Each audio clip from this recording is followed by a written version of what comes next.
अस्सलाम वालेकुम गाइस, क्या हाल चाल है। मेरा नाम है हसन कुरैशी और आप देख रहे हो ISN यूट्यूब चैनल। और दोस्तों, आज के इस वीडियो में मैं आप लोगों को बताऊंगा कि कैसे जो है आप एक वर्डप्रेस की वेबसाइट को माइग्रेट कर सकते हो विद इन फ्यू स्टेप्स। तो वीडियो शुरू करने से पहले मेरी आप सभी लोगों से दरख्वास्त है कि अगर आपने चैनल को सब्सक्राइब नहीं किया तो चैनल को सब्सक्राइब कर दो और साथ में बेल आइकन को भी प्रेस कर दो, ताकि अगर मैं कोई भी वीडियो अपलोड करूँगा तो आपको उसका नोटिफिकेशन मिल जाएगा। बगैर वक्त को ज़ाया किए वीडियो को शुरू करते हैं। तो जैसा कि आप देख सकते हैं अपनी स्क्रीन के ऊपर, मेरे पास एक वर्डप्रेस की वेबसाइट है। यहाँ पर इसको मैं माइग्रेट करूँगा किसी दूसरे होस्टिंग प्रोवाइडर पे। आज जो होस्टिंग प्रोवाइडर मैं यूज़ करने लगा हूँ उसका नाम है होस्टिंगर, और मैं आज की इस वीडियो में आपको पूरे वेबसाइट विद डोमेन इसको माइग्रेट करके दिखाऊंगा होस्टिंगर के ऊपर। सबसे पहले माइग्रेट करने के लिए वर्डप्रेस की वेबसाइट को आपको प्लगइन्स के थ्रू भी कर सकते हो, मैनुअली भी कर सकते हो, लेकिन हम प्लगइन्स के थ्रू करेंगे। जो प्लगइन मैं यूज़ करने लगा हूँ उसमें हमारे पास एक बैकअप माइग्रेशन का प्लगइन आता है, दूसरा अपड्राफ्ट प्लस का आता है, तीसरा डुप्लीकेटर का प्लगइन आता है। जो डुप्लीकेटर का प्लगइन है ये शेयर्ड होस्टिंग और जो पैनल वाली होस्टिंग होता है जिसमें हमें बैक एंड पैनल एक्सेस मिलता है, वहाँ पर हम इसको यूज़ या यूटिलाइज़ कर सकते हैं। लेकिन अगर कुछ होस्टिंग्स इस तरह की होती हैं जैसे EasyWP हो गया, नेमचिप की, अगर उस पर आप वर्डप्रेस की वेबसाइट को माइग्रेट कर रहे हैं तो उसके लिए मैं आपको रेकमेंड करूँगा बैकअप माइग्रेशन या अपड्राफ्ट प्लस का जो प्लगइन है उसको यूज़ करें। तो अगर आपने वीडियो देखनी है जिसमें मैंने पूरी एक वर्डप्रेस की वेबसाइट को नेमचिप की EasyWP पे माइग्रेट किया, तो आप उसकी वीडियो नीचे डिस्क्रिप्शन में दी गई लिंक से देख सकते हैं। तो सबसे पहले आपने अपने वर्डप्रेस की वेबसाइट में लॉगिन कर लेना है और अपने प्लगइन्स के सेक्शन में चले जाना है, और यहाँ पर आपको सबसे पहला जो प्लगइन इंस्टॉल करना पड़ेगा वो है बैकअप माइग्रेशन का। आप अपड्राफ्ट का भी यूज़ कर सकते हैं। बैकअप माइग्रेशन और अपड्राफ्ट में सिर्फ फ़र्क इतना सा है कि जो बैकअप माइग्रेशन है ये 2 GB तक की वर्डप्रेस की वेबसाइट को माइग्रेट कर सकता है फ्री प्लान के अंदर। तो अगर आपकी वर्डप्रेस की वेबसाइट कोई ई-कॉम की है या उससे बड़ी वेबसाइट है या ब्लॉगिंग की वेबसाइट है जिसमें अपने तस्वीरें वगैरह ज़्यादा अपलोड की हुई हैं और आप उसको माइग्रेट करना चाहते हैं, तो फिर आप अपड्राफ्ट प्लस का प्लगइन यूज़ कर सकते हैं। ठीक है, यहाँ पर अब जो बैकअप माइग्रेशन का जो प्लगइन है मैंने इंस्टॉल कर लिया। अब बैकअप बनाने से पहले सबसे पहले आपने एक चीज़ का ख्याल रखना है कि कुछ होस्टिंग्स होती हैं उनमें कैशे के प्लगइन आते हैं, जिस तरह कुछ आपने इंस्टॉल किए होते हैं, कुछ उसमें प्री बिल्ड आते हैं, जिस तरह लाइट स्पीड कैशे हो गया या WP रॉकेट वगैरह। तो अगर तो कैशे का प्लगइन होगा आपको सबसे पहले उसको डीएक्टिवेट करना पड़ेगा, क्योंकि सम टाइम माइग्रेशन में वो चीज़ माइग्रेट होने के बाद तंग करती है। तो प्लगइन्स में जाके सबसे पहले आप अपने लाइट स्पीड या जो भी आपका पास कैशे का प्लगइन है आपने उसको डिसेबल कर देना है। देन आपने बैकअप माइग्रेशन वाले पेज पे वापस आना, एक दफ़ा पेज को रिफ्रेश कर लेना ताकि वो सारी फाइल्स को दोबारा से लोड कर ले। देन आपने click on create backup now पे क्लिक कर देना। ये आपकी वेबसाइट का फ़ाइल के साइज़ को पहले देखेगा, उसके बाद फिर दोबारा से आप क्लिक करेंगे तो आपको पास बता देगा आपकी वर्डप्रेस की वेबसाइट का साइज़ इतना है। अब मेरी वर्डप्रेस की जो वेबसाइट है ये 113 MB की है, तो यहाँ से इजीली ये बैकअप हो जाएगी। तो इस बैकअप को फिर हम होस्टिंगर पे मूव ऑन कर देंगे। अब होस्टिंगर पे हम वेबसाइट को तब तक सेटअप कर लेते हैं जब तक यहाँ पे बैकअप बन रहा है। उसके लिए आपको सबसे पहले होस्टिंगर पे जाना पड़ेगा। अब आप देख सकते हैं कि मैंने एक सिंगल वेब होस्टिंग का प्लान यहाँ पे परचेज़ करके रखा हुआ है। इस पर मैनेज पे क्लिक कर लेता हूँ और यहाँ से मैं जितनी मुझे अलाउड है वेबसाइट अलाउड हैं 3, तो मैं यहाँ पे 3 वेबसाइट्स क्रिएट कर सकता हूँ। तो मैं एक वेबसाइट क्रिएट कर लेता हूँ वर्डप्रेस की। यहाँ से मेरे से पूछेगा आप वर्डप्रेस का लॉगिन क्रेडेंशियल्स क्या रखने हैं। यहाँ पे आप कुछ भी रख सकते हो बाद में, क्योंकि जब आप वर्डप्रेस की वेबसाइट को माइग्रेट कर लेंगे तो जो आपका पुराना यूज़र नेम और पासवर्ड है वो आ जाएगा, ये वाला ख़त्म हो जाएगा बिल्कुल। तो ये जस्ट टेम्परेरी तौर पे है। इसको नेक्स्ट पे क्लिक करें, इसको क्रिएट ब्लैंक वेबसाइट कर लें, डोमेन यहाँ पे अटैच कर लें। डोमेन जो भी आपका था वर्डप्रेस की वेबसाइट का वो इसको यहाँ पे पेस्ट कर दें। ठीक है, ये मैंने पेस्ट कर दिया hostcard.xyz जो भी है मेरा। इसको यहाँ से पहले वाला जो ऑप्शन है रजिस्टर विद अनदर उसको सिलेक्ट कर लेना है, देन नेक्स्ट पे क्लिक कर लेना है। ठीक है, यहाँ से आप चूज़ कर लो जो आपको सबसे बेस्ट लगता है लोकेशन आपकी ऑडियंस के हिसाब से। मैं यूके को चूज़ कर लेता हूँ, बल्कि यूके नहीं, मैं चूज़ कर लेता हूँ US चूज़ कर लेता हूँ। चलो, अब जो वर्डप्रेस है वो इंस्टॉल हो रही है, तब तक ये जो बैकअप बन चुका है इसको मैं डाउनलोड कर लेता हूँ, क्योंकि जब हमने डोमेन को होस्टिंगर के साथ अटैच कर देना तो ये वाला बैकअप तो हम डाउनलोड नहीं कर सकेंगे। उसको सबसे पहले आपको डाउनलोड करना पड़ेगा, तो मैं इसको डाउनलोड कर लेता हूँ। ये बैकग्राउंड में डाउनलोड हो जाएगा। अब जो डोमेन है उसको हम यहाँ पर अटैच करेंगे। अब डोमेन अटैच करने के 2 तरीके हैं। एक तो आप नेम सर्वर जो हमें होस्टिंगर देगा हम वो जाके अपने डोमेन के जहाँ से आपने डोमेन परचेज़ किया हुआ है नेम चिप से परचेज़ किया हुआ है, या उसके अलावा अगर आपने किसी और डोमेन प्रोवाइडर से अगर परचेज़ किया हुआ है डोमेन, तो आपको नेम सर्वर्स जो होस्टिंगर देगा आपने वो वहाँ पे अपडेट कर देने हैं। उससे ये होगा कि आपका डोमेन होस्टिंगर के साथ अटैच हो जाएगा, आप मेल बॉक्सेस वगैरह यहाँ पर रन कर सकते हैं।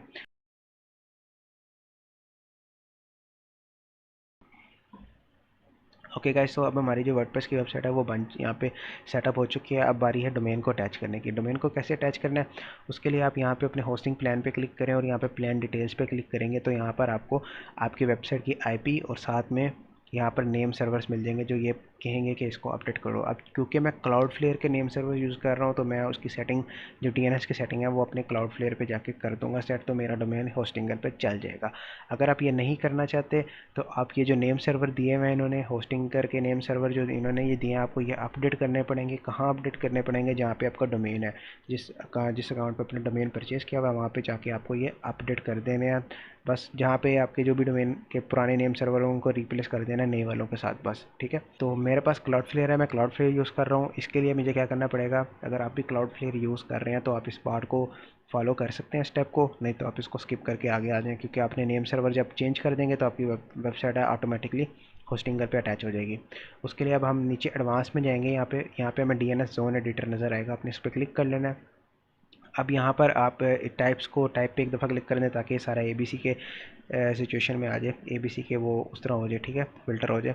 उसके बाद क्या है, यहाँ पर जो ए रिकॉर्ड है ये @ यानी कि जो जो डोमेन का है ना वो वाला, इसकी जो आईपी है ये कॉपी कर लेनी है आपने। अपने डीएनएस में चले जाना है, जो भी आपका क्लाउडफ्लेयर आप यूज़ कर रहे हो, आपने वहाँ पे जाके इस आईपी को अपडेट कर देना है। ये पहले पुरानी होस्टिंग की थी, ये अब नए वाली होस्टिंग की है। इसको मैं कर देता हूँ सेव, ठीक है, ये बन गया। इसके बाद थोड़ा सा नीचे आएंगे तो हमें कुछ और मिलेंगे रिकॉर्ड, जैसे एक TXT और 2 MX के रिकॉर्ड। आपको ये भी बनाने पड़ेंगे। अगर आप ये नहीं बनाओगे तो उसका नुकसान आपको ये होगा कि आप ईमेल्स जो है अपने डोमेन पे रिसीव नहीं कर पाओगे। ये @ है, यहाँ पे ये MX का जो भी 1 वाला है, ठीक है, आपने ये दे देना है। और यहाँ पे 5 की प्रायोरिटी, ये प्रायोरिटी यहाँ पे मैंशनड है, ठीक है। ये जस्ट आपने यहाँ पे सेव कर देना है। देन आप इसी को दूसरा बना लोगे, यहाँ पे MX को टाइप कर दोगे, @ आप वो 2 वाला बना लोगे, 2 की जो प्रायोरिटी है वो 10 है, ठीक है। यहाँ पे ये पहले से दिया हुआ है, बस मैंने इसी को कॉपी पेस्ट कर दिया है, ठीक है। इसको सेव कर देना है। देन जो आपको एक तीसरा रिकॉर्ड बनाना पड़ेगा वो है TXT का। ये क्यों बनाते हैं? ताकि जो ईमेल है वो आपके डोमेन से ही सेंड हो रही है, ये उसकी ऑथेंटिकेशन वेरिफिकेशन के लिए होता है, तो ये भी आपको पेस्ट करना पड़ेगा, ठीक है। ये तीनों हमने सेव कर दिया। अब हमारा जो डोमेन है वो सारा सेटअप हो चुका है। इसको @ करना था, सॉरी गलती से हो गया, ठीक है। @ का मतलब ये होता है कि आपका जो डोमेन नाम है वही वहाँ पे आएगा, ठीक है। और ये हमारा डन हो गया। होस्टिंगर पे हमारी जो वेबसाइट है वो चली जाएगी। मैं कि इनकॉग्निटो टैब खोल लेता हूँ। इसमें क्या होता है कि हमारा कैशे वगैरह सेव नहीं होता कोई भी, तो इसके लिए बेस्ट है कि हम इसको यूज़ कर लें। अब आप देख सकते हो कि मेरी वर्डप्रेस की जो वेबसाइट जो पहले जैसी दिख रही थी वो चेंज हो गई है, इस तरह की हो गई है। तो अब मैं इसमें लॉगिन कर लेता हूँ। बस एक दफ़ा वर्डप्रेस इंस्टॉल हो जाएगी, बाकी सारा काम हमारा यहाँ पर ही है। इसमें आपने लॉगिन कर लेना है।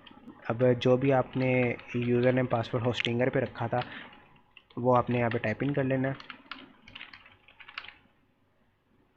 तो मैं अपनी वर्डप्रेस की वेबसाइट में लॉगिन हो चुका हूँ, ठीक है। अच्छा, इसके साथ साथ आपने ना एक SSL भी आता है, वो भी आपने मेक श्योर कर लेना है वो इंस्टॉल हो। अगर नहीं इंस्टॉल तो यहाँ से आप उसको जनरेट कर सकते हो SSL में। ये सिक्योरिटी में जाके SSL में आना है, ये आप देख सकते हो ये एक्टिव है, ठीक है। तो ये हमारा काम हो गया। इसके बाद हम अपनी वेबसाइट पे वापस आएंगे।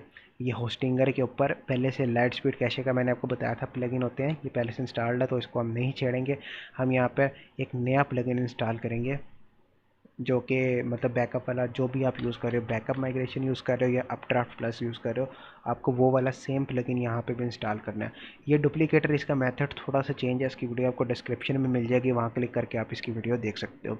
इसका मेथड थोड़ा सा चेंज होता है। इन प्लगइन्स का फ़र्क सिर्फ ये है कि जो डुप्लीकेटर है वो की पूरी वर्डप्रेस की वेबसाइट को बैकअप कर देता है, यानी कि जो रूट फोल्डर में अगर आपने कभी कुछ साइट मैप वगैरह अपलोड किया होता है, यानी कि रूट डायरेक्टरी जो आपका publics_html के जो बाहर होती हैं चीज़ें, उनको भी ये बैकअप करता है। लेकिन ये बैकअप माइग्रेशन और जो अपड्राफ्ट होते हैं इनका ये फ़र्क होता है कि ये सिर्फ WP कंटेंट के फोल्डर के अंदर जो आपके सारी फाइल्स होते हैं सिर्फ उनको बैकअप करती हैं, ठीक है। ये इनका फ़र्क होता है। तो मतलब अगर आपने ads.txt या robots.txt या साइट में आपकी कोई फ़ाइल बनाई होगी तो वो बैकअप नहीं करते ये। खैर अगर आप वो प्लगइन वगैरह वापसी डाल दें तो वो उनका साइट में वगैरह वो दोबारा बना देते हैं, तो उसकी आपने टेंशन बिल्कुल नहीं लेनी, ठीक है। तो उसके बाद अब हमारे पास यहाँ पर आ गया है ये बैकअप वाला, ठीक है। यहाँ पे एक ऑप्शन आपके पास है कि आप यहाँ पे मैनेज एंड रिस्टोर पे आके अपना बैकअप खुद ही यहाँ से अपलोड भी कर सकते हैं। अब चूँकि कुछ होस्टिंग्स होती हैं उन पे अपलोड की लिमिटेशंस होती है, जिस तरह यहाँ पे 1 GB से ज़्यादा की फ़ाइल में अपलोड नहीं कर सकता, ठीक है। उसके लिए मैं क्या करूँगा, अगर आपकी वेबसाइट 1.5 GB तक चली जाती है तो आपने क्या करना है, आपने करना ये है कि आपने अपने होस्टिंगर के पैनल पर वापस आना है, आपने फाइल्स पर क्लिक करना है और वर्डप्रेस की वेबसाइट को फाइल मैनेजर के थ्रू जो है अपलोड कर सकते हो, ठीक है। अपलोड कहाँ करनी है वो मैं आपको बता देता हूँ, मैं आपको करके भी दिखा देता हूँ, ठीक है।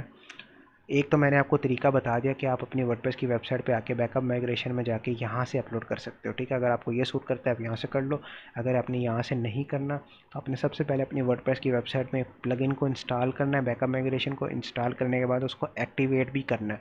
एक्टिवेट जब हो जाएगा उसके बाद आपने अपने फाइल मैनेजर में आना है, प्लगइन ये public/_html में जाना है, और ये wp कंटेंट का फोल्डर है जिसके अंदर हमारा सारा डाटा होता है।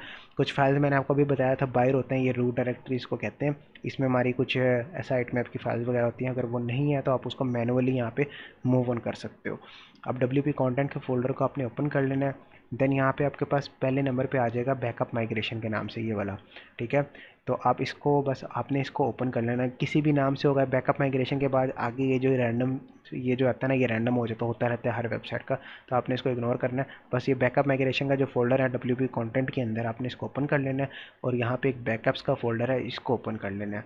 और यहाँ पे जो भी आपने बैकअप डाउनलोड किया था आपने वो यहाँ पे अपलोड कर देना है। अपड्राफ्ट प्लस का भी मैंने ट्यूटोरियल बनाया हुआ है, उसकी लिंक डिस्क्रिप्शन से मिल जाएगी कि उससे के थ्रू आप इसको कैसे कर सकते हो, ठीक है। तो परेशान बिल्कुल नहीं होना। यहाँ से अपलोड करने के लिए ये अपलोड का हम ऑप्शन यूज़ करेंगे। हम फाइल अपलोड कर रहे हैं तो फाइल पे क्लिक करेंगे, और ये जो बैकअप बनाया था हम इसको क्लिक करके अपलोड कर देते हैं। तो यहाँ पे आप देख सकते हो कि अब जो फाइल है वो अपलोड हो रही है। तो स्पीड यहाँ पे इनकी थोड़ी सी स्लो आ रही है, तो मैं इसको अपलोड को एक दफ़ा कंप्लीट होने देता हूँ।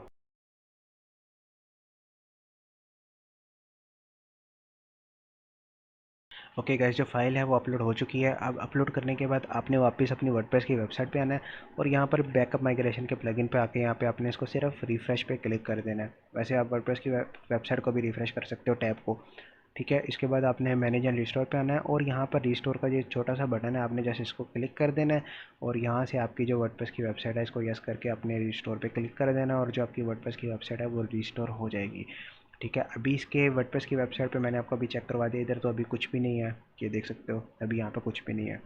तो अब जैसे ये होता है रिस्टोर कंप्लीट होता है तो उसके बाद का मैं आपको चेक करवा देता हूँ।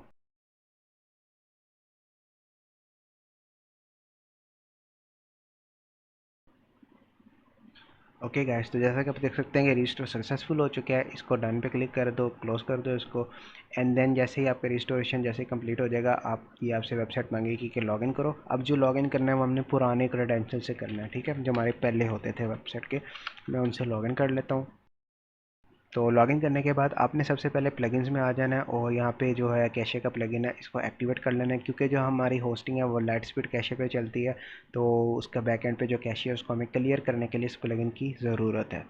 तो इसको मैंने जैसे प्लगइन को एक्टिवेट किया, इसके बाद आपने सबसे पहले पर्ज आल पे क्लिक कर लेना है, ताकि जो भी कैशे है वो सारा पर्ज हो जाए, ठीक है। पर्ज हो गया, देन आप अपनी वर्डप्रेस की वेबसाइट को रिफ़्रेश करके देख सकते हो, और ये ईजीली जो है सारी आपकी वेबसाइट एज़ इट इज़ यहाँ पर आ गई है। आप किसी पेज को ओपन भी कर सकते हो, और देख सकते हो कि यार ये बिल्कुल सही चल रही है। तो इसकी मदद से आप कोई भी ई कॉम की वेबसाइट, किसी भी किस्म की वेबसाइट को माइग्रेट कर सकते हो। अगर वेबसाइट बहुत ज़्यादा हैवी है तो उसके लिए एक और मेथड भी है। एक वेबसाइट है, एक और प्लगइन है, उसकी मदद से आप हैवीएस्ट वेबसाइट्स को भी मूव ऑन कर सकते हो किसी नई होस्टिंग पे। उसके लिए भी मैं वीडियो ट्यूटोरियल डाल दूँगा। तो मैं मिलता हूँ आपसे अगली वीडियो में, तब तक के लिए अल्लाह हाफ़िज़, have a nice day, goodbye, take care.